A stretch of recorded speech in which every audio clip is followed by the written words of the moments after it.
हे बघा भैया, पोलीस प्रशासन आम्हाला ठोस पुरावे मागते. अहो आम्ही ठोस पुरावे द्यायचे तर पोलीस प्रशासन काय करते?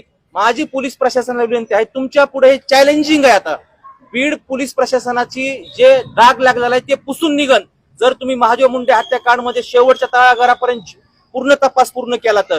म्हणून बीड पोलीस प्रशासनाने स्वतः चॅलेंज स्वीकारून महादेव मुंडे प्रकरणातील सर्व आरोपी अटक करण्यात यावे. आणि महादेव मुंडे हत्याकांड एक नाहीये, दुहेरी हत्याकांड आहे. कारण ज्यावेळेस महादेव मुंडेची हत्या झाली त्यावेळेस जो आय विटनेस तिथं होता त्याची पण नंतर 2-3 महिन्यांनी अकस्मात मृत्यू दाखवून त्याची हत्या करण्यात आलेली आहे व कागदपत्रावर नैसर्गिक मृत्यू अकस्मात मृत्यू असं दाखवलेला आहे.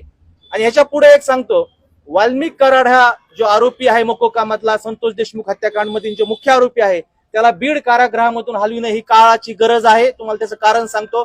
वाल्मिक कराड मागच्या 7 महिन्यामध्ये बीड जेल कारागृहामध्ये गेल्यापासून आतापर्यंत 42 सराईत गुन्हेगाराची त्यांनी जामीन केलेले आहेत. त्यांना बीड जिल्ह्यामध्ये मोकळं सोडलेलं आहे. त्या 42 जणांची वाल्मिक कराडची आतमध्ये राहून त्यांच्या जामिनी केलेल्या आहेत आणि बाहेर राहून ते वाल्मिक कराडची नवीन टोळी त्याला वाल्मिक कराड अंडरवर्ल्ड बीड जिल्ह्यात सुरू झालेला आहे. हे बीड पोलीस अधीक्षक साहेबांनी याची दखल घ्यावी आणि वाल्मिक कराडला नागपूर किंवा हर्सुल किंवा मुंबई सारख्या ठिकाणी हलवून देत यावं. बीड सारख्या ठिकाणी ठेवायचं असेल तर पुढच्या 48 तासामध्ये वाल्मिक कराडला अंडा कारागृहात ठेवण्यात यावे. अंडा